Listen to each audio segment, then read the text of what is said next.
Bismillahirrahmanirrahim. Allah Subhanahu wa taala berfirman, "Yarfa'illahu alladhina amanu minkum walladzina utul ilma darajat. Wallahu bima ta'maluna khabir." Allah akan meninggikan orang-orang yang beriman di antara kalian dan orang-orang yang diberi ilmu pengetahuan beberapa derajat kedudukan. Dan Allah Maha mengetahui dengan apa yang kalian kerjakan. Surat Al-Mujadilah ayat yang ke-11. Dalam ayat ini Allah Subhanahu wa taala menggandeng antara iman dan ilmu. Seseorang yang diberi ilmu maka dia disebut dengan alim atau jamaknya ulama. Sebagaimana sabda Rasulullah sallallahu alaihi wasallam, "Innal ulama'a warasatul anbiya." Sesungguhnya ulama adalah pewaris para nabi.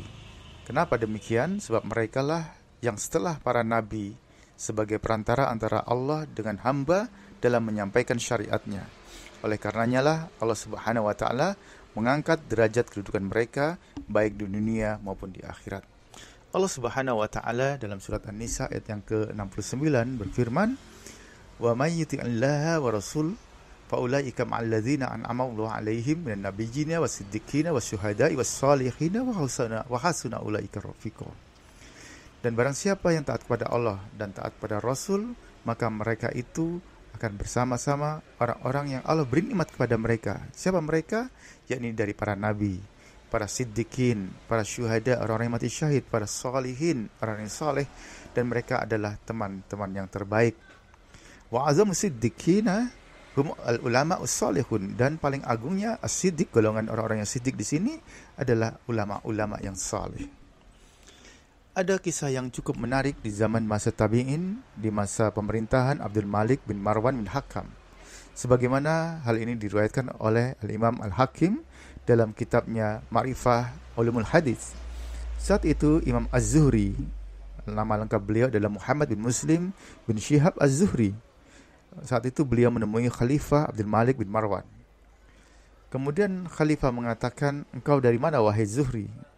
Kata Imam Zuhri, "Aku datang dari Mekah." Kemudian siapa pemuka atau pemimpin di sana? Kata Imam Zuhri, Atha bin Abi Rabah. Kemudian Khalifah mengatakan, "Faminal Arabi am minal mawali?" Qultu minal mawali.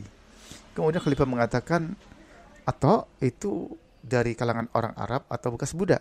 Maka aku menjawab, dia adalah bekas budak. Atha bin Abi Rabah adalah seorang tokoh ulama fikih, ahli tafsir, dan perawi hadis di masa tabi'in dan bertempat tinggal di Makkah. Kemudian Khalifah lagi bertanya kepada Imam Az-Zuhri, "Siapa pemimpin penduduk Yaman?" Maka Imam Az-Zuhri mengatakan, "Tawus bin Kaisan." Apakah dia orang Arab atau mantan budak? Maka dijawab, dia mantan budak. Kemudian siapa pemimpin penduduk Mesir? Kemudian dijawab, Yazid bin Abi Hubaib. Apakah dia Arab atau mantan budak? Maka dijawab juga, dia mantan budak, bukan orang Arab. Siapa pemimpin ahli Syam, penduduk Syam? Makhul, kata beliau. Apakah dia orang Arab atau budak? Mantan budak, jawab Imam Az-Zuhri. Kemudian Khalifah lagi penasaran bertanya, siapa pemimpin penduduk Jazirah? Maka dijawab Imam Zuhri, Maimun bin Mihran. Apakah dia orang Arab atau budak? Maka dijawab, dia mantan budak. Kemudian masih penasaran lagi Khalifah bertanya kepada Imam Az-Zuhri, siapa pemimpin penduduk Khurasan? Zuhaq bin Muzahim. Dia Arab atau mantan budak? Dia mantan budak, kata Imam Zuhri. Siapa pemimpin penduduk Basrah, Irak? Maka dijawab Hasan al-Basri. Apakah dia orang Arab atau budak? Mantan budak, jawab Imam Zuhri. Celaka, siapakah pemimpin penduduk Kufah? Ahli Kufah, Irak. Ibrahim an-Nakhai. Apakah dia budak atau orang Arab?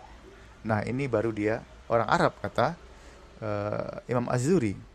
Celaka ya Zuhri, kata Khalifah, para mantan budak ini telah memimpin orang-orang Arab di negeri-negeri ini, sehingga mereka bisa berkhutbah di mimbar-mimbar, sementara orang Arab yang nasabnya lebih tinggi berada duduk di bawah mereka, para mantan budak ini. Maka aku pun mengatakan, kata Imam Zuhri, wahai Khalifah, wahai Amirul Mukminin, ini adalah masalah agama. Barang siapa yang menguasai agama, maka dia menjadi pemimpin, dan barang siapa yang tidak menguasainya, maka dia duduk di bawah. Para ahli ilmu Allah angkat derajat kedudukan mereka baik di dunia maupun di akhirat, mengalahkan orang-orang secara nasab lebih tinggi kedudukannya. Wallahu ta'ala a'lam.